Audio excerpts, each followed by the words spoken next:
ही चिंता वारली संत दर्शनी हा लाभ पद्मनाभ जोडिला संपुष्टी हे हृदय पेटी करोनी पोटी साठवू संत दर्शनी हा लाभ पद्मनाभ जोडिला तुका मने होता ठेवा तो या भावासा पडला संत दर्शनी हा लाभ पद्मनाभ जोडिला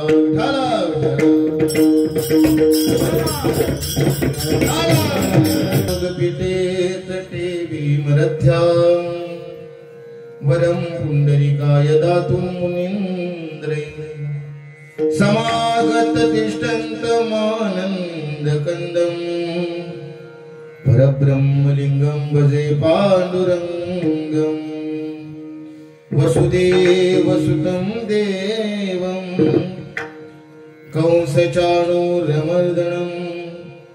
देवकी परमानन्दं कृष्णं वन्दे जगद्गुरुं कृष्णाय वासुदेवाय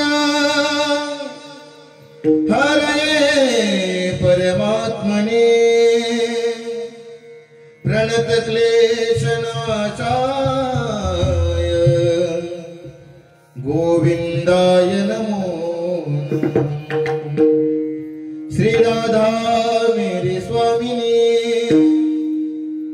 श्री राधा मेरे स्वामिनी मेरा धे को दास जन्म जन्म मोहि दीजिए श्री वृंदावन को वास लोकाभिरामं रणरंगधीरं राजीव नेत्रं रघुवंशनाथं कारुण्यरूपं करुणाकरन्तं श्रीरामचन्द्रं शरणं प्रपद्ये मनोजवं मारुततुल्यवेगं जितेन्द्रियं बुद्धिमता वरिष्ठं वातात्मजं वानरयूतमुख्यं श्रीरामदूतं शरणं प्रपद्ये पांडुरंगा करो प्रथम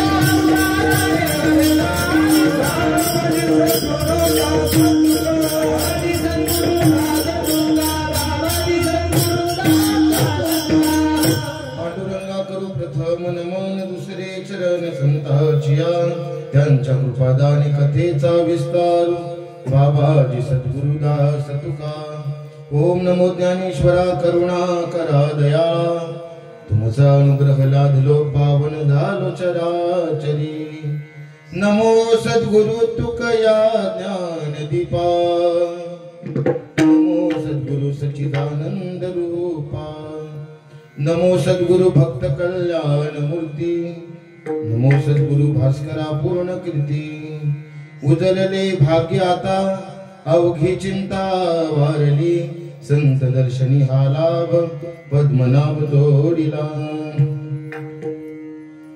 प्रस्तुत प्राप्त प्रसंगी कीर्तनाकरिता जो अभंग निवडला सर्वांच्याच परिचयाचा असेल जगदवंदनीय जगद्गुरु वैराग्यमूर्ती देहू निवासी तुकोबाराय यांचा 4 चरणांचा संतपर या प्रकरणातील असा अभंग आहे। या अभंगाद्वारे तुकोबाराय संत दर्शनाने जो तुकोबाराच्या जीवनामध्ये झालेला आमूलाग्र बदल आहे त्या बदलाचं वर्णन करतायत। तुकोबाराय सांगते की संतांच्या दर्शनाने माझं जे भाग्य आहे ते उजळले भाग्य आता माझ्या जीवनातील सर्व चिंता वारली म्हणजे नाहीशी झाली संपुष्टात आली। कशाने? संत दर्शनी हा लाभ संत दर्शनाने माझ्या जीवनातील सर्व चिंता नाहीशी झाली माझं भाग्य उदयाला आलं। आणि त्या संत दर्शनाने मुख्य फायदा कोणता झाला असेल तर पद्मनाभ जोडीला पद्मनाभ नाम त्या भगवंताची मला भेट झाली, त्याच्यात आणि माझ्यात संबंध जोडला गेला पद्मनाभ जोडीला. आणि असा असणारा परमात्मा मी माझ्या हृदयामध्ये साठवला. संपुष्टी ही हृदय पेटी, या हृदय पेटीमध्ये मी त्या परमात्म्याला साठवून ठेवलं. करोनी पोटी साठवू. आणि असा असणारा परमात्मा हा आमच्या ठाईच होता, परंतु संतांच्या दर्शनाने झालेला जो लाभ आहे त्या लाभाने जो माझ्या मनामध्ये जो काही भाव निर्माण झाला, त्या भावाने माझ्या ठिकाणी असलेला तो भगवंत मला दिसला. तुका म्हणे होता ठेवा. ठेवा म्हणजे पूर्वीचाच तो भगवंत माझ्या ठिकाणी होता, परंतु या संत दर्शनाने निर्माण झालेल्या भावाने त्या परमात्म्याची मला प्राप्ती झाली. विठ्ठल विठ्ठल. नियोजित कीर्तन सेवेला प्रारंभ करण्यापूर्वी 2 मिनिटात परिवार मांडणं वक्त्याचा अर्ध कर्तव्य आणि त्याने आहे.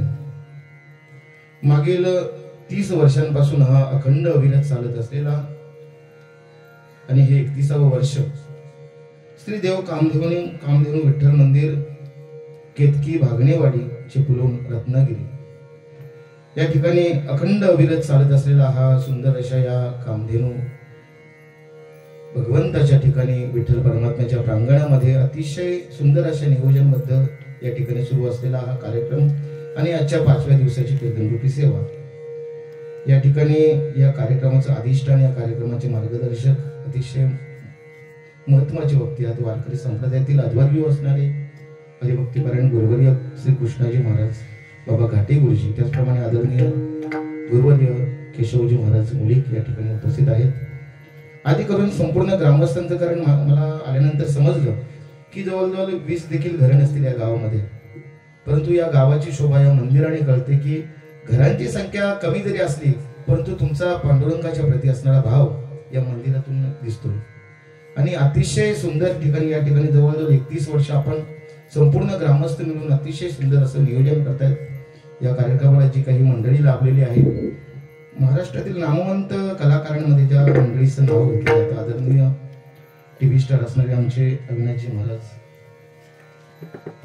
जाधव असतील, आदरणीय हरिभक्तीपरायण कृष्णाजी महाराज, आदरणीय हरिभक्तीपरायण मधुकर अलंकार आमचे गणेशजी महाराज जगताप असतील, विनेकरी टाळकरी, त्याचप्रमाणे आमच्या ठाणे जिल्ह्याचे वैभव असणारे आदरणीय गुरुवर्य हरिभाऊ महाराज भंडारी, ज्यांच्या माध्यमातून या ठिकाणी मला येण्याचा योग प्राप्त झाला. आमच्या संपूर्ण ठाणे जिल्हा नव्हे तर संपूर्ण महाराष्ट्रामध्ये अगदी कीर्तनकारांची आयात निर्यात, आणि ज्यांनी मला या ठिकाणी आयात केले ते देखील आमचे आदरणीय हरिभक्तीपरायण, की महाराष्ट्रातील नामांकित कीर्तनकार पहिल्यांदा त्यांना त्या ठिकाणी ठाणे जिल्ह्यामध्ये जर कुठे कार्यक्रम ठेवायचा असेल, पहिल्यांदा आमचे आदरणीय गुरुवर्य आमचे गुरुनाथ बाबा दळवी यांना विचारत की त्या ठिकाणचं नियोजन कसं आहे, आणि संपूर्ण कार्यक्रमाची, संपूर्ण ठाणे जिल्ह्यातील भव्य दिव्य कार्यक्रमाचे नियोजन करणारे असे गुरुवर्य गुरुनाथजी महाराज दळवी, अधिकरून संपूर्ण ग्रामस्थ यांच्या वतीने या ठिकाणी माझ्याकडे आलेली सेवा अल्पशा वेळेमध्ये या तुकोबांच्या अभंगाचा आपल्याला भाव पाहायचा आहे. विठ्ठल विठ्ठल.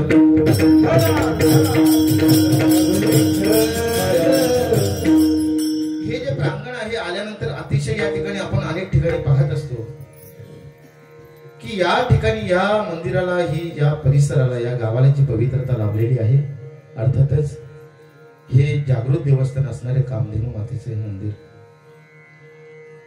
आदरणीय गावातील ग्रामस्थांनी माझ्यापर्यंत माहिती अशी पोहोचवली की अतिशय जागृत देवस्थान आहे, आणि गावामध्ये अधिक करून आपण, कारण आतापर्यंत आम्ही कामधेनू माता ही आम्ही जे जे इच्छा करू ते कल्पतरू पूर्वी किंवा कामधेनू माता आम्हाला मागेल ते देणारी होती, हे पर्यंत प्रत्यक्ष आम्ही फक्त ऐकलेलं होतं. परंतु ह्या गावामध्ये आल्यानंतर आम्हाला प्रत्यक्ष कळालं की खरोखरच कामधेनू माता आपण जे मागू ते देणारे होते, हे प्रत्ययाला या गावामध्ये आलं. विठ्ठल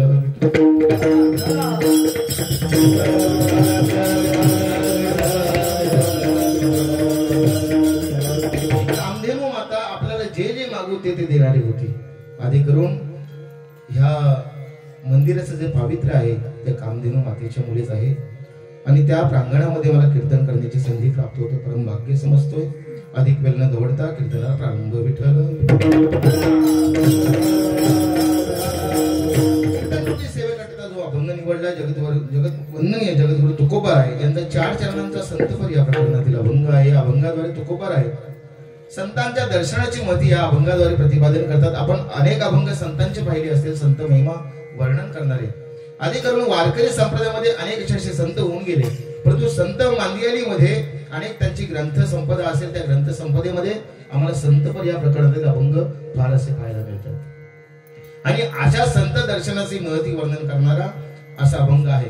काही अभंगामध्ये संतांच्या रजाची महती आहे, काही अभंगामध्ये संतांच्या स्पर्शाची महती आहे, काही अभंगामध्ये संतांना घातलेल्या आलिंगनाची महती आहे, काही अभंगांमध्ये संतांचे घेतलेल्या नामाची महती आहे, परंतु या प्रस्तुत अभंगामध्ये संत दर्शनाची महती आहे. विठ्ठल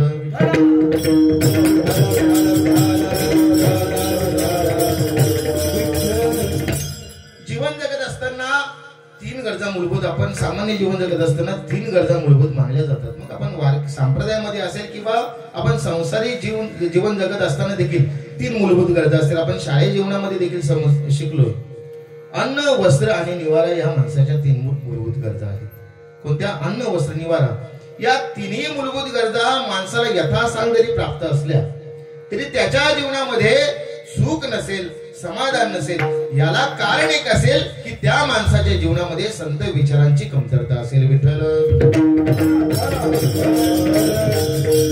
माणसाकडे अन्न पुष्कळचं आलं, धन पुष्कळचं आलं, अन्न, त्याच्यानंतर वस्त्र, निवारा, ह्या गोष्टी सर्व मूलभूत आल्या, परंतु तरी देखील त्या व्यक्तीच्या जीवनामध्ये सुख नसेल, समाधान नसेल.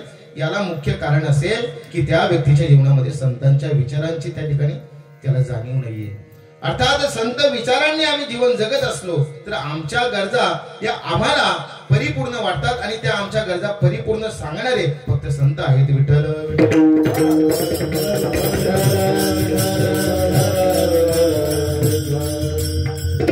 कारण जीवन जगत असताना प्रत्येक व्यक्ती एका आशेने जीवन जगतोय, तो म्हणजे मला सुख, माझ्या जीवनामध्ये सुख प्राप्त व्हावं.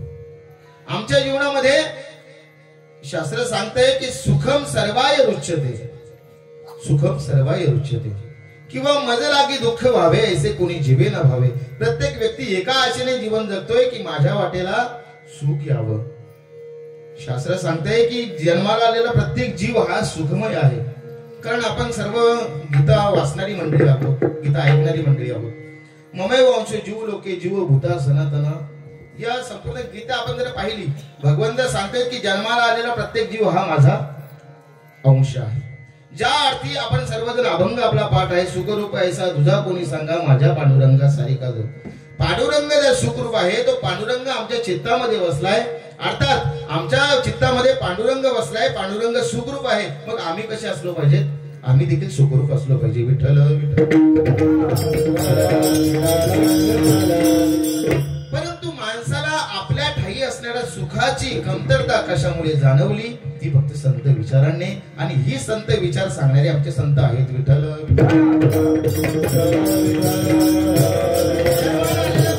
एका आशेने जीवन जगतोय, मला सुख मिळावं, मला समाधान मिळावं.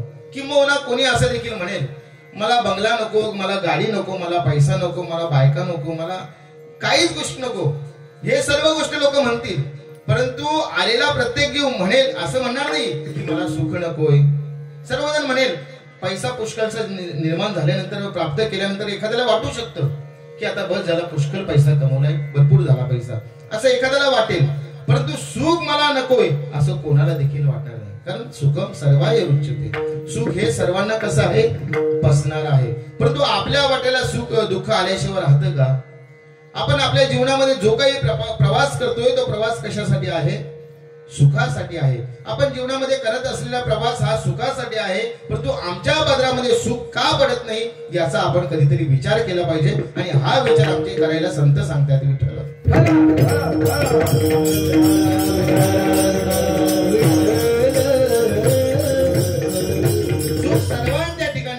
सर्वांच्या ठिकाणी सुख आहे, परंतु आमच्या वाटेला सुख का येत नाही? कारण आम्ही सुख इतर गोष्टींमध्ये शोधतोय. आपण ज्या संसारामध्ये सुख शोधतोय त्या संसारामध्ये मुळात सुखच नाही हो. आम्ही ज्या संसारामध्ये सुख शोधतोय ना त्या संसारामध्ये सुख आहे का?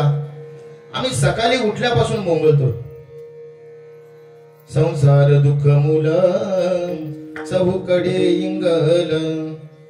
आम्ही सकाळी उठल्यापासून काकड्यामध्ये तर एवढं सुंदर वर्णन आहे सुखाचं आणि दुःखाचं, फार वर्णन आहे की आम्ही ज्याचं वर्णन करतोय, ज्या आम्ही संसार करतोय त्या संसारामध्ये मुलं सुख नाहीच आहे. दुःख बांधवडी आहे हा संसार.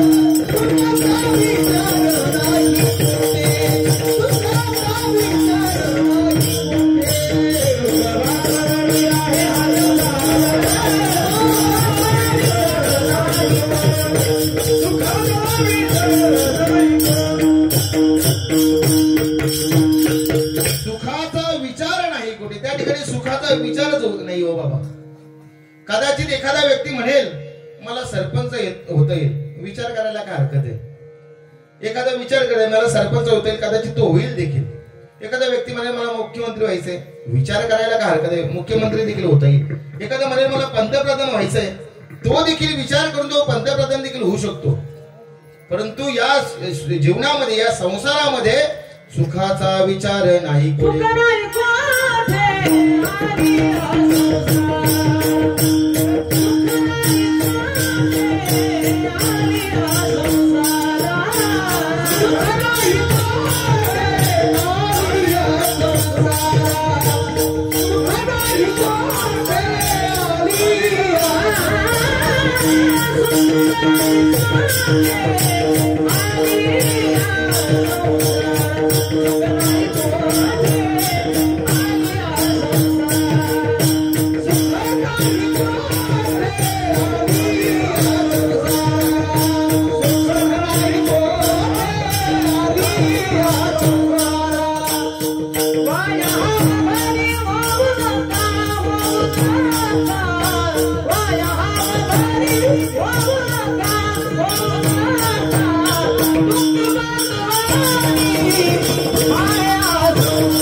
कारण ज्या संसारामध्ये आम्ही सुख शोधतोय, मुळात त्या संसाराचं मूळ, संसार हे काय आहे, संसार हे झाड आहे.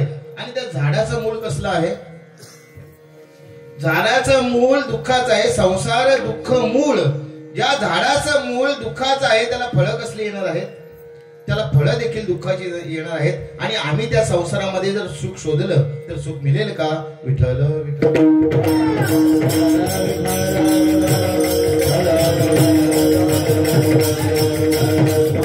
त्या संसारामध्ये बाबांनो आपल्याला अजिबात, कारण सुखाचा विचार त्या ठिकाणी, सुखाचा पत्ताच नाही, सुखाचा लवलेश नाहीये. जीवनाच्या पाठीवर प्रत्येक जीव सुखाच्या आशेने जीवन जगतोय. संसारामध्ये आपल्याला सुख आपल्या पदरामध्ये का पडत नाही, याच्या मागचं कारण एक, कारण हा संसार दुःखाचा आहे. या संसाराचं मूळ दुःखाचं आहे, त्यामुळे प्राप्ती देखील दुःखाची आहे. परंतु अशा असणाऱ्या संसारामध्ये आमचे अनेक संत सांगतायत की तुम्हाला संसारामध्ये सुखाची प्राप्ती करून घ्यायची असेल तर तुम्ही त्या संसारामधली माया थोडी बाजूला सारली पाहिजे. संसारामधली माया बाजूला सारली पाहिजे, कारण या संसारामध्ये मुळात सुख नाहीच हे अनेक संतांनी आमचं वर्णन केलेलं आहे. तुकोबारा एका ठिकाणी नाटाच्या अभंगामध्ये सांगतायत की या संसारावर तर मी रुसलोय.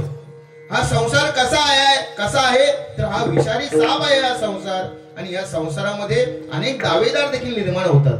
म्हणून रुसलो संसार,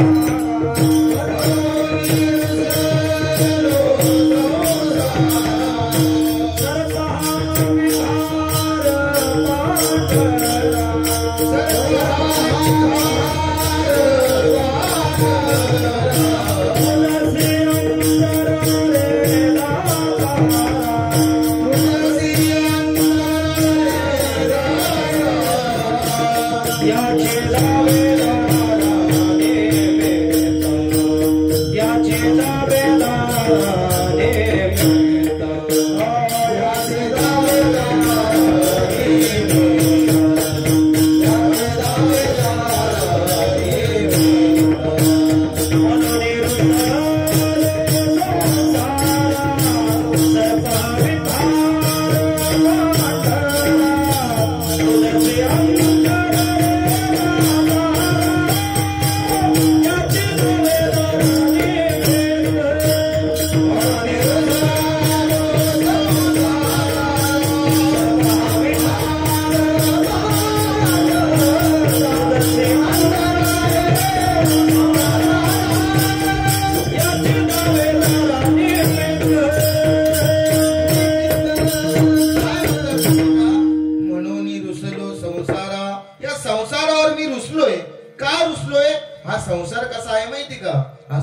विषारी सापासारखा आहे आणि त्या सापाच्या जातीचं देखील वर्णन तुकोबारांनी केलं. सर्प हा विखार पांढरा माहितीये का तुम्हाला? आमच्याकडे पांढरा बोलतात. सापाच्या जातीतील अतिशय विषारी साप असतो त्याला पांढरा म्हणतात. आणि तो पांढरा नावाच्या सर्पाप्रमाणे हा संसार आहे. आणि हा संसार कशा प्रकारे आहे तर या संसारामध्ये अनेक दावेदार निर्माण होणारे आहेत. या संसारावर आपण करत असलेल्या संसारावर अनेक दावा टाकतात. मग आपली बायका मुलं अनेक नातलग देखील याच्यावर दावा टाकायला येतील. यासी दावेदारा निमित्त. आणि ह्या संसाराचा सर्वात मोठी हानी कोणती आहे का माहितीये का? तुकोबारा सांगतायत की माझ्यात आणि भगवंतामध्ये अंतर पाडणारा हा संसार आहे. तुझशी अंतर रे दातारा. भगवंता तुझ्यात आणि माझ्यात हा संसार अंतर पाडतोय म्हणून या संसारावर मी रुसलोय विठ्ठल.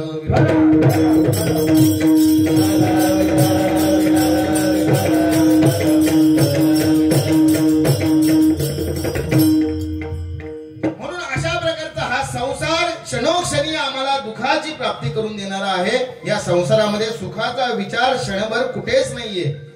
जन्माला आलेला प्रत्येक जीव सुखाच्या आशेने जगतोय. आम्ही संसार करतोय. आमच्या वाट्याला सुख का पडत नाहीये? कारण आम्ही संसारामध्ये सुख शोधत बसलोय. संसारामध्ये आम्ही सुख कितपर्यंत मरेपर्यंत जर सुख शोधला तर आम्हाला सुखाचा पत्ता काही लागणार नाहीये. कारण आम्ही ज्या ठिकाणी शोधतोय मुळात आमचा पत्ता चुकलाय विठ्ठल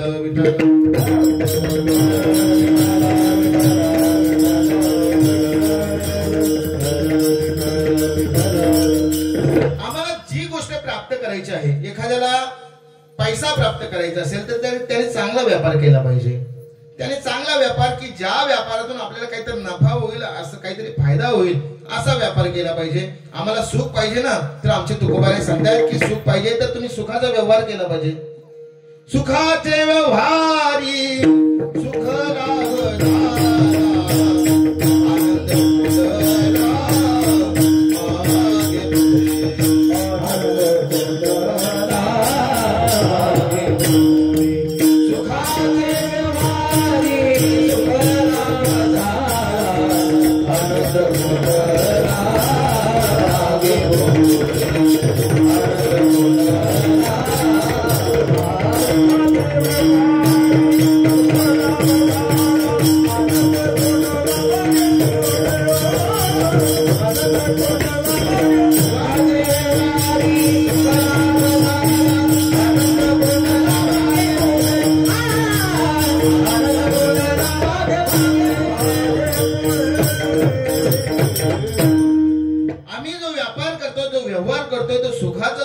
व्यवहार असेल तरच आमच्या पदरामध्ये सुख पडेल.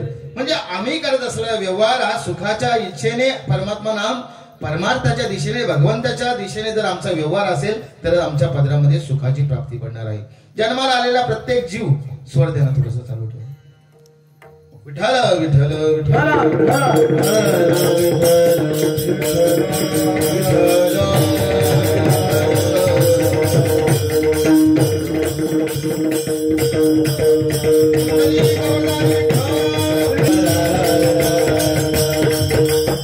प्रत्येक जीवन जगतोय सुखाच्या आशेने, परंतु आमच्या जीवनामध्ये सुख का पडत नाही? आमचा व्यवहार चुकलाय, त्यामुळे आमच्या जीवनामध्ये सुखाची प्राप्ती नाहीये.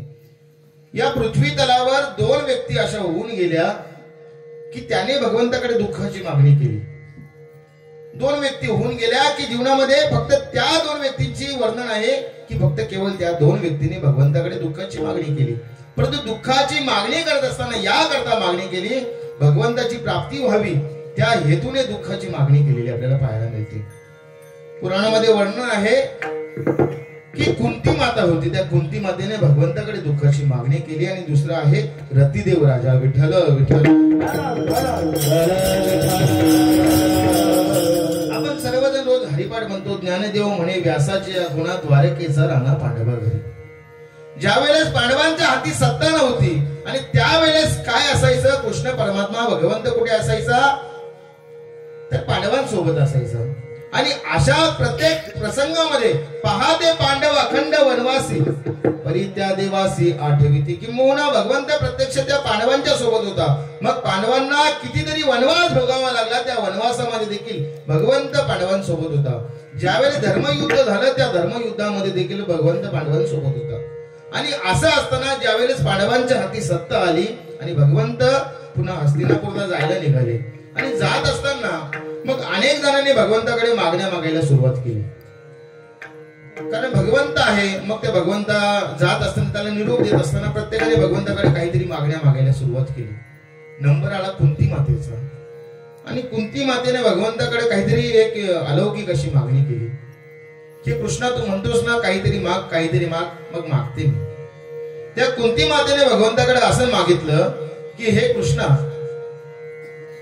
एक काम कर, माझ्या जीवनामध्ये खूप दुःख दे. थांब कृष्णा, केवळ माझ्या जीवनामध्ये नको तर माझ्या सबंध जीवनामध्ये जगाच्या पातळीवर जेवढं दुःख आहे ते सबंध दुःख माझ्या आणि माझ्या परिवाराच्या वाट्याला दे. त्यावेळेस कृष्ण परमात्मा म्हणतोय की आत्या, कुंती माता म्हणजे कोण तर कृष्णाची आत्या, की आत्या हे माते तू काय असं वेगळी मागणी मागतेस. कारण माझ्यापर्यंत आतापर्यंत आपण भगवंतापर्यंत जाणारा प्रत्येक जीव भगवंताकडे कशा करता जातोय. किंबहुना या गावातील लोक देखील आपण काही जण मंदिरामध्ये दिवसाला जातात, काही जण वार बघून जातात. मग सोमवार असेल, विठ्ठलाला बुधवार असेल, बुधवार बघून जातात. काही जण उपवासाचे वार, काही चतुर्थीला जातात, काही एकादशीला जातात, काही पौर्णिमेला जातात, काही महिन्यातून जातात, काही फक्त सप्त्याला जातात. म्हणजे अशा प्रकारचे देवाकडे जाणारे लोक आहेत. आपण सर्व देवाला मानतो म्हणजे आपण सर्व देवाकडे जाणारी माणसं आहोत. मग देवाकडे जात असताना देवाकडे कधीतरी आपण थँक्यू बोलायला गेलोय का देवाला कधी थँक्यू बोलायला आपण गेलोय का. सर्वजण देवात जातो, मंदिरात जातो आपण, पण देवाला कधीतरी थँक्यू बोलायला गेलोय का आपण. देवाकडे जात असताना आपली सर्व लिस्ट घेऊन जात असतो की देवा आता मुलंबाळं झाली, आता मुलांचं चांगलं शिक्षण झालं पाहिजे, मुलीला चांगला मुलगा स्थळ आलं पाहिजे, मुलाला मुलगी झाली पाहिजे, मुलगा झाला पाहिजे. अशा विशिष्ट मागण्या आपण देवाकडे घेऊन जातो. परंतु देवाला आतापर्यंत कोणीतरी धन्यवाद बोलायला गेले का. देव वाट पाहत असतो की मला कोणीतरी धन्यवाद बोलावं. कारण जेणे हा जीव दिला जाणं त्याचे करीन चिंतन. आपल्याला ज्या देवाने जीव हा शरीर दान म्हणून दिलाय त्याला कधीतरी आपण धन्यवाद बोललं पाहिजे ना. ज्याने आपल्याला हे सुंदर असं शरीर दिले इंद्रिय, हात पाय कान डोळे मुख बोलाया वचन, सुंदर असे अवयव भगवंताने आपल्याला दिलेत. म्हणून त्या भगवंताच्या मंदिरामध्ये जात असताना कधीतरी त्याला थँक्यू बोलायला गेलं पाहिजे, कधीतरी धन्यवाद बोलायला गेलं पाहिजे. कारण आता सप्ताह करणारी मंडळी म्हणजे हुशार मंडळी असते. पहा, जर आपण एखाद्याला जर थँक्यू बोललो ना, धन्यवाद बोललो ना, तो आपल्याला जास्त भरभरून देतो. अनुभव आहे. आम्ही देखील कार्यक्रम करतोय, महाराज कार्यक्रम करतात, आपण देखील सप्ताह करतात. परंतु एखाद्याला म्हणलं की आता आमच्याकडे हे नाही, आता आम्हाला ते द्या, आता आम्हाला हे द्या, आता आम्हाला ते द्या, तर असं जर आपण म्हणत राहिलो ना तर समोरचा व्यक्ती द्यायला कासकूस करतो. परंतु त्या व्यक्तीला म्हणणं अरे वा, मागच्या वर्षी तुम्ही दान केलं, ते काही दिलं, त्याच्यामुळे एवढा फायदा झाला, खरोखर तुमचे आभार मानावे तेवढे थोडे आहेत. मग तो व्यक्ती एवढा खुश होतो ना, मग खुश होऊन आपल्याला हवं तेवढे देतो. तुम्हाला काय लागेल ते बोला, तुम्हाला काय लागेल ते बोला. त्याप्रमाणे भगवंताकडे गेल्यानंतर जर मी नेहमी सांगत असतो की भगवंताच्या मंदिरामध्ये जाऊन जर आपण भगवंताकडे काहीतरी मागणं म्हणजे हा आपण भगवंतावर ठेवलेला अविश्वास आहे. विठ्ठल,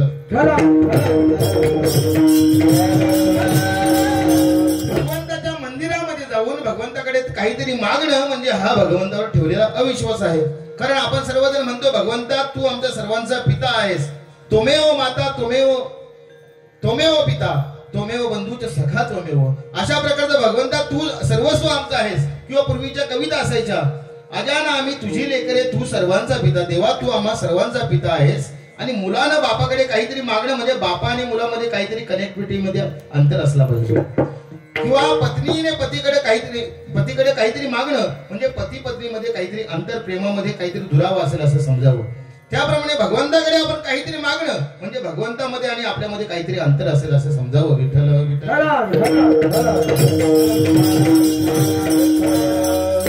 कारण आपली सर्वांची चिंता वाहणारा कोण आहे तर तो चिंता वाहणारा, तुझी चिंता त्याची सर्व आहे. कारण आपल्याला जन्माला आल्यापासून मरेपर्यंत आपल्या सर्व उदरनिर्वाह करणारा तो भगवंत आहे. पहा ना, कधी आपण विचार केलाय का. एका ठिकाणी वर्णन आहे, जब दंत नहीं थे तब दूध दिया, जब दंत दिए सो अन्न न दे. ज्यावेळेस आपल्या मुखामध्ये दात नव्हते त्यावेळेस आईच्या उदरामध्ये दुधाची निर्मिती करणारा तो भगवंत होता. मग ज्यावेळेस आपल्याला दात दिलेत मग तो अन्न का देणार नाही. अशा प्रकारचा तो भगवंत चतुर आहे आणि अशा चतुर असणाऱ्या भगवंताकडे आपण जात असताना कधीतरी त्याला धन्यवाद थँक्यू बोलायला गेलं पाहिजे. थँक्यू जर बोललो ना तर तो भगवंत देखील खुश होईल की कोणीतरी बाबा आहे की तो मला धन्यवाद बोलायला आलाय आणि तो आपल्याला भरभरून दिल्याशिवाय राहणार नाही. विठ्ठल विठ्ठल.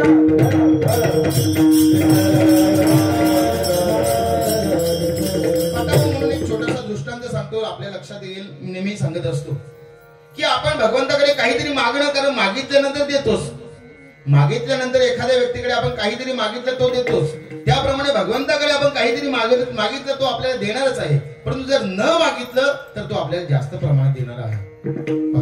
काय झालं, एके दिवशी एक बाई आपल्या महिन्याचं रेशन भरायला दुकानात निघाली होती. अगदी 1 तारीख ते 10 तारखेच्या दरम्यान असेल, पगार झाला असेल म्हणून महिन्याचं रेशन भरायला दुकानात चालली. नेमका रविवारचा दिवस होता. त्या बाईचा लहानसा मुलगा देखील घरी होता. त्या मुलाने आईकडे हट्ट केला की आई मला तुझ्यासोबत यायचंय, मला तुझ्यासोबत दुकानात यायचंय. चल मग आई त्या बाळाला घेऊन दुकानात गेली. दुकानामध्ये पोहोचली. दुकानदार मालक पाहतोय की ही बाई या घरामध्ये आपल्या जवळजवळ महिन्याचं 10-15 हजाराचं रेशन जाते. 10-15 हजाराची खरेदी ही लोक करतायत. मग आजच्या दिवशी या बाईचा मुलगा आपल्या दुकानात आलाय. मग ह्या मुलाला आपण खुश केलं पाहिजे. आपल्या नेहमीचं गिऱ्हाईक आहे, 10-15 हजाराचा आपला धंदा होतोय म्हणून त्या दुकानदार मालकाने ठरवलं या बाईच्या मुलाला खुश करायचं. मग काय केलं, त्या दुकानदार मालकाने त्या मुलाला सांगितलं की मला एक काम कर ना, त्या बर्नीमध्ये हात घाल आणि तुला हवी तेवढी चॉकलेट घे. तो मुलगा घ्यायला तयार होत नाही. तो दुकानदार मला पुन्हा सांगतोय मला एक काम कर ना, घे रे तुला किती चॉकलेट पाहिजे. तो मुलगा घ्यायला तयार नाही. 10-15 वेळा तो दुकानदार मालक सांगतो की मला घे चॉकलेट घे चॉकलेट. तो मुलगा चॉकलेट घ्यायला तयार होत नाही. मग शेवटी तो दुकानदार मालक त्या बाईला सांगतो की ताई एक काम करा ना, तो मुलगा कदाचित लाजत असेल, तुम्ही त्याला सांगा की चॉकलेट घे बर्नीमधून. मग त्या दुकानदार मालकाने त्या ताईंना सांगितलं की तुमच्या मुलाला सांगा. मग त्या आईने आपल्या मुलाला सांगितलंय की बाला ते काका एवढे सांगतात घे चॉकलेट तर तू घे ना. तरी देखील मुलगा चॉकलेट घ्यायला तयार होत नाहीये. मग काय केलं, दुकानदार मालकाने पाहिलं की मुलगा चॉकलेट घेत नाही, मी सांगतोय घेत नाही, आई सांगते घेत नाही. म्हणून त्या दुकानदार मालकाने काय केलं, स्वतः बर्नीमध्ये हात घातला आणि मुठभर चॉकलेट काढली त्या मुलाच्या हातामध्ये द्यायचा प्रयत्न केला. मुलाने एक हात पुढे केला, एका हातामध्ये चॉकलेट बसली नाही. मुलाने 2 हात पुढे केले, 2 हातांमध्ये चॉकलेट बसली नाही. मुलाने आपला असा शर्ट पुढे केला आणि त्या शर्ट मध्ये चॉकलेट मावली. त्या महिलेने रेशन घेतला, घरी आली. घरी आल्याबरोबर मुलाच्या पाठीमध्ये जोरात दिली, लेट दिली थोडीशी. मग दिल्याबरोबर काय झालं, त्या महिलेने त्या आईने आपल्या मुलाला सांगितलंय की बाळा मी तुला ते दुकानदार काका तुला एवढं 10-15 वेळा सांगितलंय चॉकलेट घे नाही घेतलंस. मी सांगितलंय चॉकलेट घे नाही घेतलंस. परंतु त्या काकांनी दिलं तेव्हा बरोबर घेतलंस. त्या मुलाने दिलेलं उत्तर फार छान आहे. तो मुलगा आईला सांगतोय की आई मी तुझ्यासोबत दुकानात का आलो होतो माहितीये का, मला चॉकलेट फार आवडतात आणि मी मुद्दाम आज दुकानात तुझ्या सोबत या करता आलो होतो की मला दुकानातून आज खूप सारी चॉकलेट घ्यायची होती. मी चॉकलेट मिळवण्याच्या दृष्टीने दुकानात आलो होतो. परंतु मी ते काका सांगत होते, तू म्हणतेस काका सांगत होते तू का चॉकलेट घेतली नाही. आई जर मी त्या बर्नीमध्ये हात घातला असता ना, माझा हात इवलासा आहे, इवल्याच्या हातामध्ये 3-4 चॉकलेट बसली असते. मी पाहिलं त्या दुकानदार काकांचा हात हा एवढा भला मोठा आहे. मी घेतली असती तर 2-4 चॉकलेट बसली असती. परंतु त्या दुकानदार काकांनी जेव्हा बर्नीमध्ये हात घातला, दुकानदार काकांच्या हाताला 2-4 चॉकलेट नाही लागली, 15-20 चॉकलेट बसली. आई माझ्या एका हातामध्ये नाही बसली, आई माझ्या दोन्ही हातामध्ये नाही बसली. आई मला शर्ट पुढे करावा लागला. दृष्टांत इथेच सोडून द्या. मुलाने दिलेले उत्तर पहा काय, आई जर मी मागितलं, मी जर घेतलं स्वतःहून तर माझ्याकडे मूडभर येईल. परंतु जर मी न मागता जर त्या दुकानदार काकाने दिलं तर ते खूप सारं मला मिळालं. याचा अर्थ असा की भगवंताकडे आपण जे मागू भगवंत आपल्याला पुरविल. परंतु आपण न मागता भगवंत जेव्हा पुरवतो ना, तो भगवंत आपण जे मागतो ना आपली मागणी मूडभर असते, परंतु भगवंत देणारा ढीगभर आहे. विठ्ठल विठ्ठल.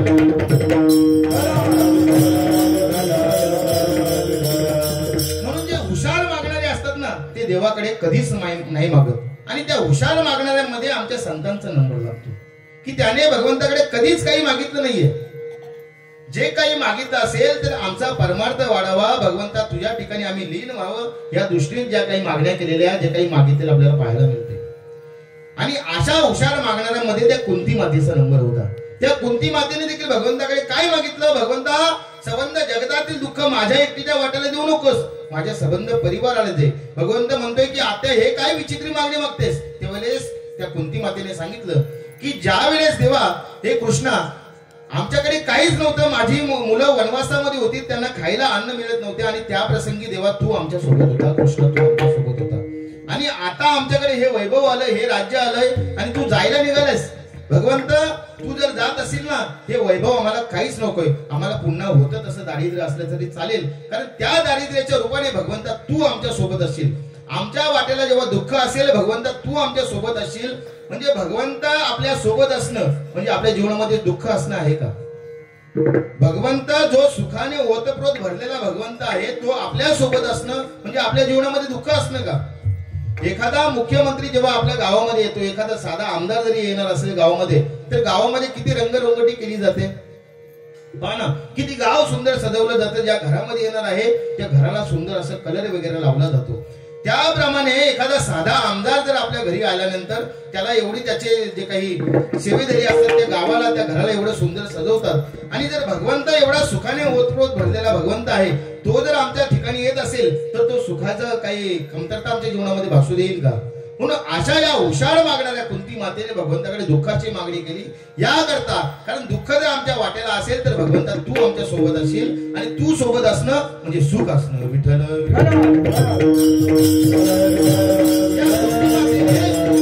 आणि त्या रतिदेवाने देखील भगवंताकडे दुःखाची मागणी केली याकरता केली की आमच्या जीवनामध्ये जेव्हा दुःख असेल, हा दृष्टांत सांगत नाहीये, कुंती मातेचं आपण ऐकलंय की भगवंता तू आमच्या सोबत असणं, मग अशा प्रसंगी आम्हाला दुःख असले तरी चालेल कारण भगवंता तू सोबत आहेस. आणि रतिदेव राजाने देखील भगवंताकडे दुःख मागलं, त्या दुःखाच्या रूपाने भगवंता त्या दुःखातून सोडवण्यासाठी भगवंता तू आम्हाला येणार आहेस. मग अशा या दोन व्यक्तींनी भगवंताकडे दुःख मागलं याकरता मागितलं कारण भगवंताची प्राप्ती व्हावी म्हणून. विठ्ठल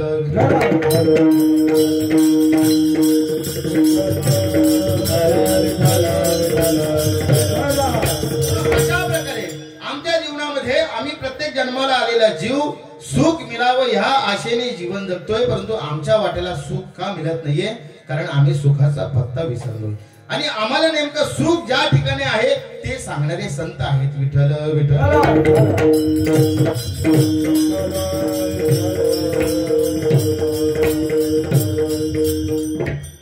कारण भगवंताची भेट होणं म्हणजे सुख मिळणं, भगवंताची भेट होणं आणि म्हणजे सुख मिळणं. आणि भगवंताची भेट घालून देणारे कोण आहेत?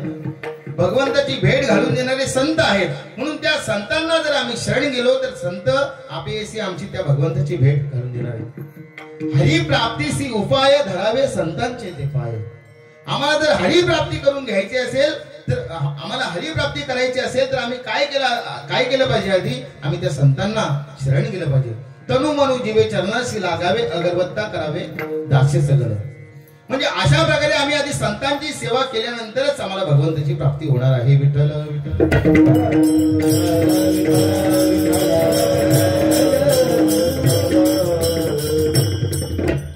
आम्हाला भगवंत प्राप्ती आणि संत प्राप्ती याच्यामध्ये आम्हाला आधी संतांची सेवा का केली पाहिजे याचं कारण आम्ही रोज हरिपाठामध्ये म्हणत असतो की संत सेवेने आम्हाला भगवंताची प्राप्ती कशा प्रकारे होणार आहे. आम्ही हरिपाठ संपता एक अभंग म्हणतो की भगवंता जर तुझा वशिला असेल ना, संतांनो जर तुमचा वशिला असेल ना तर देव आम्हाला कधीच आम्हाला मोकळं सोडणार नाही किंवा आम्हाला लांब करणार नाही. याकरता देव संतांनो तुमचा आम्हाला वशिला पाहिजे. काय म्हणतात एका अभंगामध्ये, आम्ही हरिपाठ संपता रोज म्हणतो, ज्ञानेश्वर माऊलीच्या अभंगात म्हणतो, तुका म्हणे तुम्ही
आमच्याकडे संतांचा वशिला जर असेल ना, आम्हाला भगवंत कधीच लांब करू शकत नाही. कारण वशिला कोणाचा आहे? संतांचा आहे. एखाद्या साध्या आमदाराकडे, खासदाराकडे जात असताना, मुख्यमंत्र्याकडे जात असताना आम्हाला कोणाचा ना कोणाचा तरी वशिला लागतो, मग कुठेतरी भेट घडली जाते. त्याप्रमाणे भगवंताकडे जात असताना जर कोणाचा वशिला लागत असेल तर तो आहे संतांचा. विठ्ठल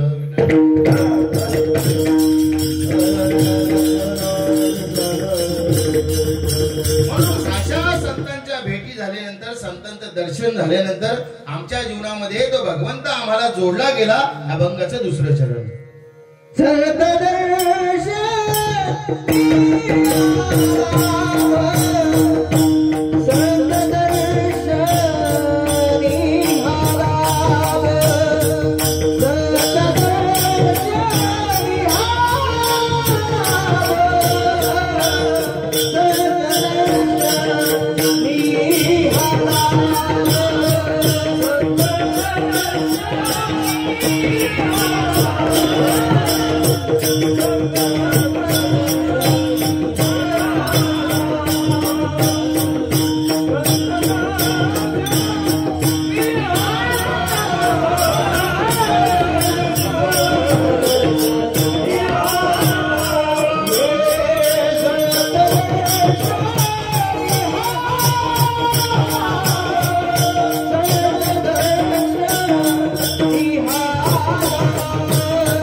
कारण सामान्यतः एखादा जीवाला झालेला आजार बरा करण्याकरता जर आम्ही डायरेक्टली मेडिकल मध्ये गेलो आणि मेडिकलच्या मेडिकल मधून गोळ्या आणल्या आणि गोळ्या हव्या तेवढ्या सेवन केल्या, झालेला आजार बरा होईल का वाढेल? आमच्या अंगाला ताप झालाय आणि तापाच्या गोळ्या आम्ही मेडिकल मधून घेतल्या, घरी आलो, एक पॅकेट फोडला, पॅकेट मध्ये 12 गोळ्या असतात, 10 गोळ्या असतात, 10च्या 10 गोळ्या खाल्ल्या, अंगाला झालेला ताप बरा न होता तो ताप वाढेल. परंतु तो ताप बरा करण्याकरता त्याच गोळ्या डॉक्टरकडे गेलो, डॉक्टरने सांगितले एक सकाळी खा, एक संध्याकाळी खा, जेवायच्या आधी खा, जेवल्यानंतर ती खा. अशा सल्ल्याने त्याच गोळ्या घेतल्या तर अंगाला झालेला ताप बरा होत असतो. त्याप्रमाणे आम्हाला भगवत प्राप्ती कशाने होईल हे सांगणारे संत आहेत की तुम्ही अशा मार्गाने जर चालले तर तुम्ही निश्चितच तुमच्या जीवनामध्ये कोणत्याच प्रकारचा अडथळा न येता तुम्ही भगवंतापर्यंत पोहोचाल. मार्ग दावूनी गेले आधी दयानिधी संत ते तेनेची पंथे चालू जाता न पडे गुंता कोठे काही. आम्हाला असं वाटतंय आम्ही भगवंतापर्यंत जात असताना आमच्या वाटेमध्ये कोणताच अडथळा नाही आला पाहिजे, तर आम्ही त्या मार्गाने गेलं पाहिजे ज्या मार्गाने संत गेले. विठ्ठल विठ्ठल.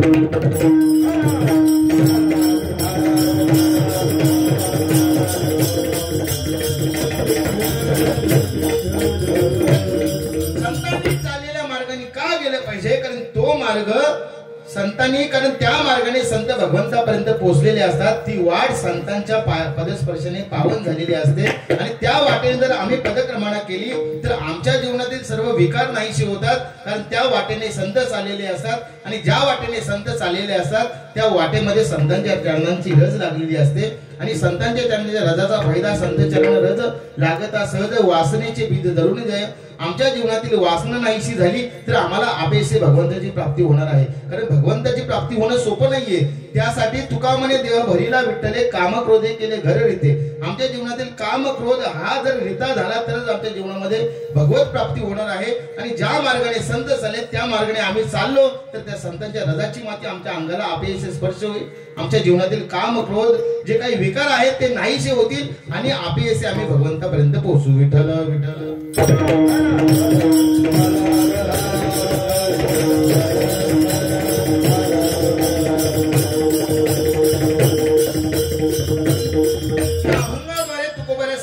संत दर्शनी हा लाभ. संतांच्या दर्शनाने माझ्या जीवनामध्ये जो लाभ झालाय तो लाभ म्हणजे पद्मनाभ जोडला. परंतु त्याकरता संत दर्शन होणं महत्वाचं आहे. या ठिकाणी तुकोबाराय असे म्हटले नाही की पद्मनाभ जोडीला संत दर्शने. संत दर्शनाने आमच्या जीवनामध्ये पद्मनाभ जोडला. या अर्थी तुकोबारायांना असं म्हणायचं आहे की संत दर्शन होणं अतिशय महत्वाचं आहे. पद्मनाभ जोडण्यापेक्षा संतांचं दर्शन महत्वाचं आहे. पद्मनाभ जोडण्यापेक्षा संतांचं दर्शन याकरता महत्वाचं आहे कारण संतांचा महिमा हा भगवंताच्या महिमेपेक्षा किंबहुना काकणभर जास्तच आहे. संतांचा महिमा हा भगवंताच्या महिमेपेक्षा काकणभर जास्त आहे. कारण भगवंताचा ब्रीद आहे घेसी तेव्हा देसी ऐसा असे उदार. किंबहुना आम्ही संतांकडे गेलो तर काय होतं? आपणा सारिके करीती तात्काळ नाही काल वेळ तया लागी. किंवा संतांकडे गेल्यानंतर काय होतं? संत आम्हाला त्यांच्यासारखे बनवतात. जर आम्ही संतांकडे जात असताना वैरेच्या दृष्टीने जरी देखील गेलो, एक ओवी आहे 9व्या अध्यायामध्ये, का फोडावयाची लागे लोह मिले परिसाचे अंगे आणि मिलितेची क्षणे काय होईल? सोनेची होईल. म्हणजे ज्या त्या संतांकडे जात असताना आम्ही कोणत्याही भावनेने संतांकडे गेलो तर ते काय होणार? जरी त्या लोखंडाने ठरवलं का हा जो परिस आहे ना, परिस हा काय करतो माहितीये का?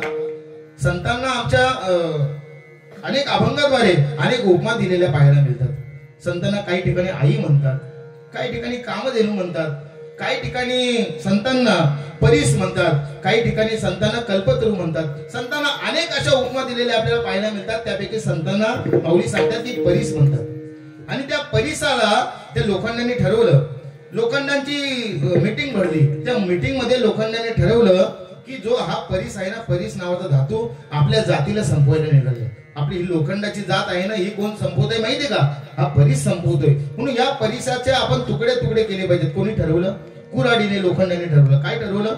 हा परीस आहे ना आपली जात संपवायला निघलाय. आपलं रूपांतर लगेच सोन्यामध्ये करतोय. ज्या अर्थी आपलं रूपांतर सोन्यामध्ये करतोय म्हणजे आपला हा नाश करायला कोण निघालाय? परीस निघालाय. या परिसाला काय केलं पाहिजे? एक घाव 2 तुकडे केले पाहिजे. माऊली सांगतायत की त्या लोखंडाने ठरवलं की या परिसाचे एक घाव आणि 2 तुकडे करायचे. मग लोखंड गेला, परिसाजवळ गेला, ती कुऱ्हाड गेली, परिसाजवळ गेली आणि परिसाचे तुकडे करायला गेली. मिलितेची क्षणी सोनेची होईल. ज्या ठिकाणी त्या परिसावर घाव करायला गेली, ज्या ठिकाणी परिसाला स्पर्श झाला, त्या लोखंडाची ती कुऱ्हाड देखील कशाची होऊन गेली? सोने.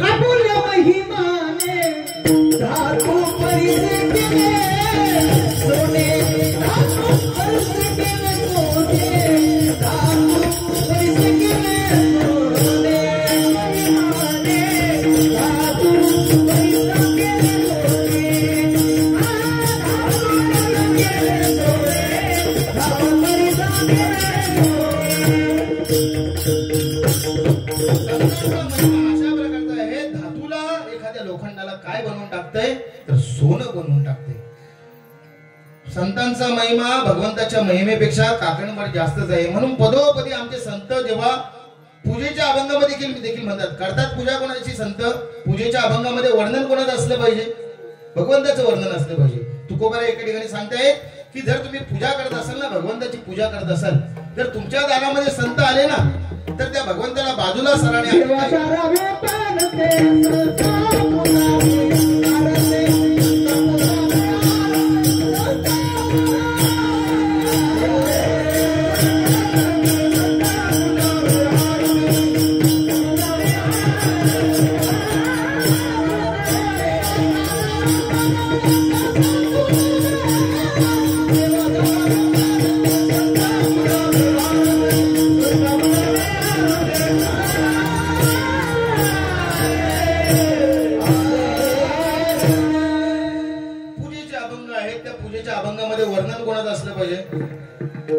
त्या पूजेच्या अभंगामध्ये वर्णन देवाचं असलं पाहिजे ना.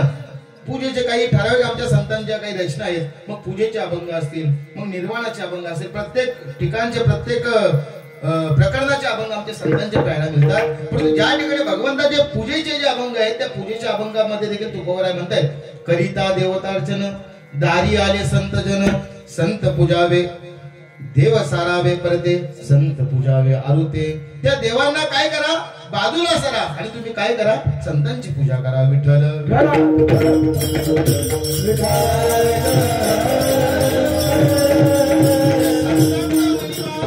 हा भगवंताच्या महिमेपेक्षा काकणभर जास्तच असला पाहिजे.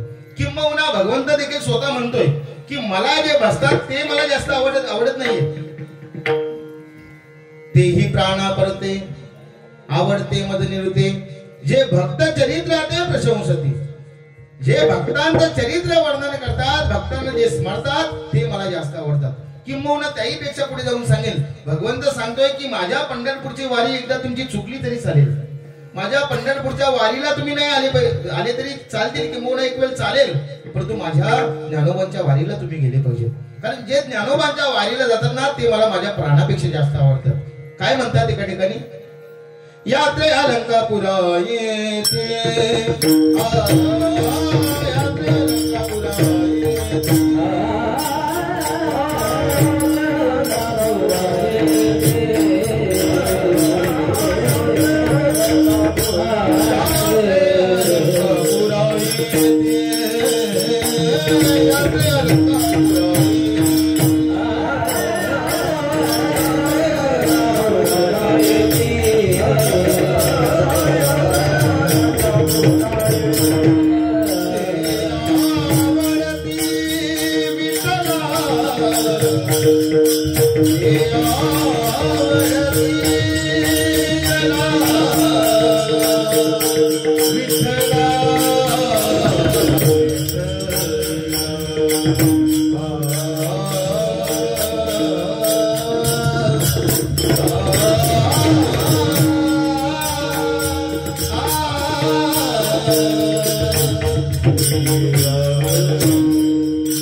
प्रत्यक्ष भगवंत काय सांगतोय, यात्रे अलंकापुरा येती ते आवडती विठ्ठला.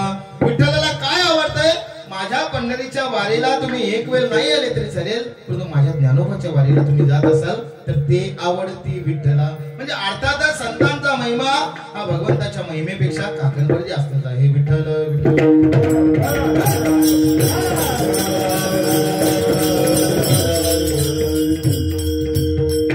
संतांचा महिमा भगवंताच्या महिमेपेक्षा काकणभर जास्त कसा पहा.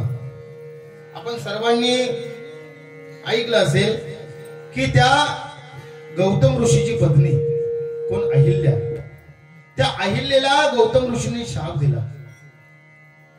असा शाप दिला की जा, तुला दगड होऊन तुला शिला होऊन राहावं लागेल. काही कारणास्तव शाप दिला. इंद्राने जो काही शर केला, देवाधिकाने जी काही लीला केली, त्यात गैरसमजातून त्या ठिकाणी त्या गौतम ऋषींनी अहिल्याला शाप दिला. आणि शाप दिल्यानंतर असं सांगितलं की तुला काही वर्ष दगड होऊन राहावं लागेल.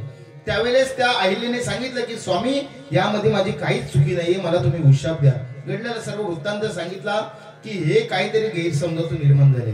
परंतु गौतम ऋषींच्या मुखातून निघालेला शाप हा खरा ठरला. परंतु त्या अहिल्याला गौतम ऋषीने उशाप दिला की काही वर्ष उलटल्यानंतर जेव्हा प्रभू रामचंद्रांचा जन्म होईल, प्रभू रामचंद्रांचा जन्म झाल्यानंतर प्रभू रामचंद्रांचा पदस्पर्श जेव्हा तुला होईल, तेव्हा पुन्हा तुला ते मनुष्य रूप किंवा तुला पुन्हा तुझं मूळ रूप मिळेल.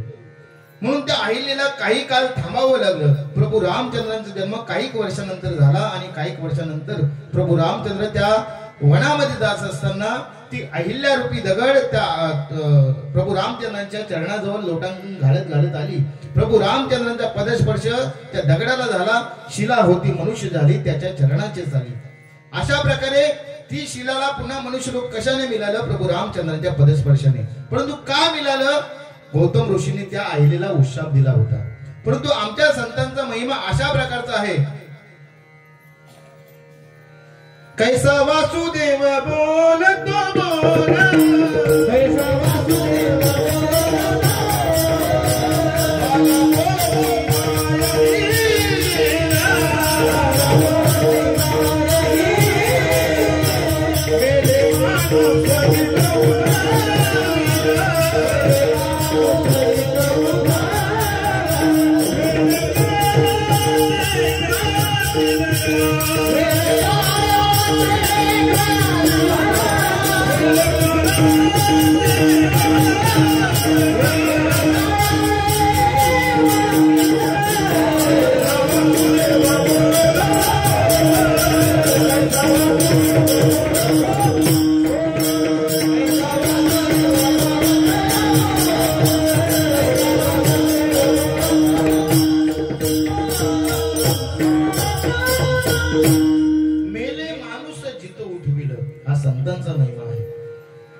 भगवंताचा महिमा आपण पाहिला.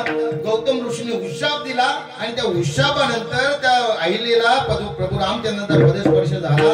त्या अहिल्याला पुन्हा मूळरूप मिळालं. परंतु या ठिकाणी आमच्या संतांच्या बद्दल म्हणायचं झालं तर मेले माणूस जिथं उठविलं. काय झालं? माऊली महाश्री ज्ञानोबा आहे आणि त्यांच्या भावंडांची तीर्थयात्रा चालू होती. तीर्थयात्रा चालू असताना त्या तीर्थयात्रेमध्ये एका ठिकाणी एक अंतयात्रा त्या ठिकाणी चालली होती आणि अंतयात्रेमध्ये पूर्वी सती जायची प्रथा होती. आणि अशा प्रसंगी त्या ठिकाणी त्या मरण पावलेल्या पतीचा ती स्त्री होती, ती सौभाग्याचा अलंकार लिहून त्या प्रेतासोबत चालली होती. प्रेतासोबत चालली असताना सर्व सुख शृंगार केलाय. आपल्याकडे प्रथा आहे की एखादी जर पती मरण पावला तर त्या ठिकाणी तिला सती जात असेल तर साज शृंगार करून ती सती जात असते. अखंड सौभाग्याचं लेणं तिने लिहिलं आणि ती सती जायला निघाली. आणि असं असताना पाहते ते रस्त्यामध्ये कोणीतरी संत मांदियाली चालली. म्हणून जाता जाता का होईना या संत मांदियालीचं दर्शन घ्यावं म्हणून अंतयात्रा बाजूला चालली आहे. संत मांदियाली माऊली मावशी ज्ञानोबा आहे त्यांची भावंडे चालली आणि त्या ठिकाणी ती सती जायला निघाली. ती स्त्री त्या ठिकाणी संत मांदियालीला पाहून त्या संतांकडे आली आणि त्यांच्या श्री संतांचे माथा चरणावरी अशा प्रकारे त्यांना साष्टांग दंडवत घातलं. आणि असं असताना माऊली महावैष्णव ज्ञानोबरांच्या मुखातून त्या स्त्री करता एक आशीर्वाद निघून गेला, सौभाग्यवती भव. आशीर्वाद निघून गेला, सौभाग्यवती भव. त्यावेळेस त्या महिलेने सांगितलंय की तुम्ही कोणतरी महापुरुष वाटताय तुम्हाला, परंतु तुम्ही दिलेला आशीर्वाद हा ह्या जन्माचा आहे की पुढच्या जन्माचा आहे. माऊली महावैष्णव ज्ञानोबा म्हणतात की काय म्हणतेस तू हे? त्यावेळेस त्या स्त्रीने सांगितलं ही तुम्ही अंत्ययात्रा पाहतायत ना, ही अंत्ययात्रा दुसरी तिसरी कोणाची नसून माझ्या प्रत्यक्ष पतीची अंत्ययात्रा आहे. आणि त्या पतीच्या अंत्ययात्रेला मी साज शृंगार करून सती जायला निघाली. आणि त्यावेळेस ज्ञानोबा यांच्या मुखातून फक्त शब्द निघाला, आशीर्वाद निघाला की सौभाग्यवती भव. आणि त्या महिलेला विचारलं की तुझ्या पतीचं नाव काय? तिने सांगितलं की माझ्या पतीचं नाव सच्चिदानंद. माऊलीने सांगितलं की ज्याच्या नावात सच्चित आणि आनंद आहे तो कसा मरण पावेल. माऊलींच्या मुखातून निघालेला शब्द होता सौभाग्यवती भव. माऊलींनी सच्चिदानंद बाबांना आवाज दिला, सच्चिदानंदा उठून ये. एखादा झोपेतून माणूस उठून यावा. आणि त्या ठिकाणी त्या संतांना दंडवत त्या प्रेताने घातलं. ते जिवंत झालं आणि त्याने प्रेताने दंडवत घातलं. किंबहुना त्या सच्चिदानंद बाबांना माऊलींनी एवढा अधिकार वाढवला. त्या सच्चिदानंद बाबांनी सांगितलंय की मी आता मरण पावलेला असताना देखील तुम्ही मला जागृत केलं. मी माझं इथून आयुष्य फक्त तुमच्या सेवेमध्ये घालवेन, भगवत सेवेमध्ये, संत सेवेमध्ये घालवेन. आणि त्या सच्चिदानंद बाबांचा अधिकार एवढा वाढवला की सच्चिदानंद बाबा आदरे लेखकू झाला. ज्ञानेश्वरीचं लेखन कार्य करायला त्या ठिकाणी माऊली मावशी ज्ञानोबांनी त्या सच्चिदानंद बाबांना बसवलं. आता त्या सच्चिदानंद बाबांना कोणता उशाप होता का? ज्याप्रमाणे त्या अहिल्याला उशाप गौतम ऋषींनी दिला की तुला काही वर्षानंतर प्रभू रामचंद्रांचा जन्म झाल्यानंतर त्यांच्या पदस्पर्शाने तुला पुन्हा श्रीरूप मिळेल किंवा मूलरूप मिळेल. परंतु ह्या सच्चिदानंद बाबांना कोणत्याही प्रकारचा उशाप नसताना केवळ संतांच्या आशीर्वादाने त्यांना जिवंत करणं म्हणजे हा झाला संतांचा अधिकार. विठ्ठल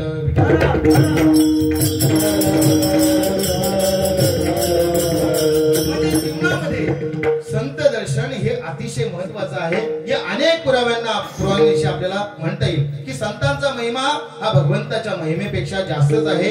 आणि अशा संतांचं दर्शन माझ्या जीवनामध्ये झाल्यानंतर माझ्या भाग्याचा उदय झाला. अभंगाच्या पहिल्या चरण तुकोबाराय म्हणतात उदळले भाग्याचा, उदळले भाग्याचा, उदळले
अवघी चिंता वारली. अशा संतांच्या दर्शनाने आमच्या जीवनामध्ये भाग्याचा उदय द्या. भाग्याचा उदय ते हे जोडी संत पाय किंवा उजळलेले भाग्य आता कशाने उजळलं ते संत दर्शनानं. विठ्ठल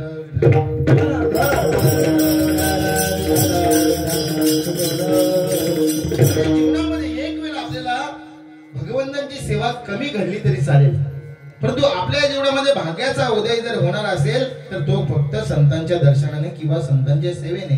तनु मनु जीवे चरणाशी लागावे किंवा ते ज्ञान पैगा बलवे जरी मनी हाती आणावे तरी संता या बधावे सर्वेस्वेशी. आपल्याला जर ते ज्ञान प्राप्त करून घ्यायचं असेल तरी आपण संतांची सेवा जीवनामध्ये आपली असली पाहिजे. किंबहुना एक वेळ आपल्या जीवनामध्ये भगवत सेवा कमी घडली तरी चालेल. प्रत्यक्ष भगवंत देखील संत सेवेचा अभिलाषी आहे.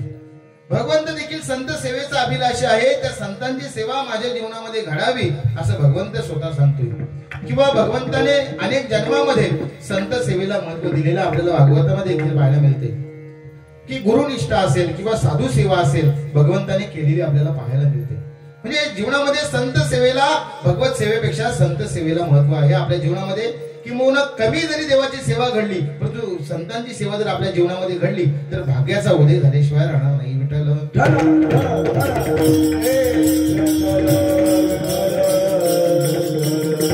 या संतांचा महिमा अशा प्रकारचा आहे की ते संत आपल्याला आपल्या जीवनामध्ये आपल्याला काहीच कमी पडू देत नाहीये.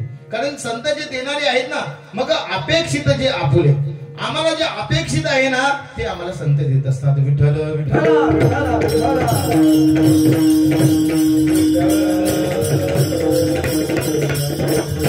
कारण संतांचा आशीर्वाद जीवनामध्ये आम्हाला भगवत प्राप्ती करून देतो. म्हणून जीवनामध्ये संत सेवा असणं गरजेचं आहे. कारण संत सेवा असेल तर ते संत आम्हाला आमच्या जीवनामध्ये कशाचीच कमी पडून देत नाही. पहा भानुदास महाराज एकनाथ महाराजांचे वंशज संत श्रेष्ठ भानुदास महाराज. आणि या भानुदास महाराजांची महिन्याची पंढरीची वारी असायची. महिन्याची पंढरपूरची वारी असताना ज्या घरामध्ये पंढरपूरच्या वारीला जात असताना ते विसाव्याला थांबायचे त्या घरामध्ये त्या दाम्पत्याला काही वर्ष त्या दाम्पत्याला संतती प्राप्ती नव्हती. मूलबाल नव्हते त्या दाम्पत्याला. परंतु त्या घरामध्ये संतांची वारी होती आणि संतांच्या वारीने संत सेवेने त्या घरामध्ये पुत्ररत्नाची प्राप्ती झाली. संतांची भानुदास महाराजांची प्रत्येक महिन्याची वारी त्या घरामध्ये असायची. भानुदास महाराजांच्या कृपेने संतांच्या आशीर्वादाने त्या घरामध्ये संतती प्राप्ती झाली. परंतु कर्मधर्म संयोगाने काही वर्षांनी असा प्रकार घडला की ज्या दिवशी भानुदास महाराजांची महिन्याची वारी विसाव्या करता त्या घरामध्ये थांबणार होती कर्मधर्म संयोगाने त्याच दिवशी संत कृपेने त्यांना जन्माला आलेला तो मुलगा मरण पावला. सर्पदंशाने मरण पावला. त्या दाम्पत्याला वाटलं की आज नेमकं आपल्या घरामध्ये संतांची वारी येणार आहे आणि जर त्या संतांना समजलं की आपल्या घरामध्ये आपला मुलगा मरण पावलाय तर ते संत आपल्या घरून विनमुख जातील. संतांची सेवा आपल्या जीवनामध्ये घडली पाहिजे. म्हणून काय केलं त्या दाम्पत्याने आपलं सर्व दुःख बाजूला सारलं. आपला मरण पावलेला मुलगा एकुलता एक मुलगा एका खोलीमध्ये बंद करून ठेवला आणि संत सेवेला तत्पर झाले. भानुदास महाराजांची वारी त्या घरामध्ये आली. विसाव्या करता आली. भानुदास महाराज यथासांग पाणी देऊन षडचार पूजा करून घरामध्ये प्रवेश दिला. सुंदर असं सुग्रास भोजन तयार केलं. आपल्या वाट्याला आलेलं दुःख बाजूला सारून संतांची सेवेला तत्पर असणारे ते दाम्पत्य संतांच्या सेवेकरता संतांना पंक्तीला बसवलं. भानुदास महाराजांना पंक्तीला बसवलं. भानुदास महाराज म्हणतात की प्रत्येक वेळेस मी जेव्हा तुमच्या घरामध्ये येतोय तुमचा लहानसा मुलगा माझ्या पंक्तीला बसतोय परंतु आज काय तो दिसत नाहीये. त्यावेळेस त्या दाम्पत्याने सांगावं की आमचा लहानसा मुलगा त्याच्या मित्राकडे अभ्यासाला गेलाय तो काही आता येणार नाहीये. पुन्हा भानुदास महाराज अट्टाहास करतात की जा त्याला बोलवून आणा. ते दाम्पत्य सांगते की नाही तो जरा लांब गेलाय अभ्यास महत्वाचा आहे उद्या परीक्षा आहे. असे अनेक कारणे सांगून ते दाम्पत्य त्या ठिकाणी त्या भानुदास महाराजांना सांगते की तो लांब गेलाय. परंतु भानुदास महाराज मनोमन विचार करतायत की हे घर संत सेवा करणारे घर आहे आणि मी ज्या दिवशी घरामध्ये येणार आहे त्या दिवशी त्यांचा मुलगा बाहेरगावी किंवा मित्राकडे अभ्यासाला कसा जाऊ शकेल. भानुदास महाराजांना समजलं. भानुदास महाराज अट्टाहास करायला लागले की जा त्याला बोलून आणा जा त्याला बोलून आणा. आता मात्र त्या दाम्पत्यातील त्या पत्नीचा अश्रू अनावर झाले. कंठ दाटून आला. मुखावाटे निघून गेलं की महाराज नेमकी आज आमच्या घरी संत सेवा घडणार होती. तुम्ही आज आमच्या घरी येणार होते आणि नेमकं आज आमचा तो लहानसा मुलगा सर्पदंशाने मरण पावलाय. आणि अशा प्रसंगी जर तुम्हाला जर समजलं की आमचा मुलगा मरण पावलाय तर तुम्ही आमच्या घरी येणार नाही. आमच्या सेवेला तुम्ही आमच्या हातून तुम्ही सेवा घेणार नाही. म्हणून आमचा मरण पावलेला मुलगा आम्ही खोलीमध्ये बंद करून ठेवलाय. त्यावेळेस भानुदास महाराजांनी मनोमन प्रार्थना केली की ज्या घरामध्ये संत सेवा केली जाते आणि त्या घरामध्ये असा प्रकार घडावा. भानुदास महाराजांनी आपल्या वारीची पुण्य सामग्री त्या ठिकाणी समर्पित केली. त्या मुलाला आवाज दिला. ज्याप्रमाणे झोपेतून मुलगा यावा त्याप्रमाणे तो मुलगा उठला आणि पंक्तीला येऊन बसला. हा महिमा कशाचा. एका जनार्दनी संत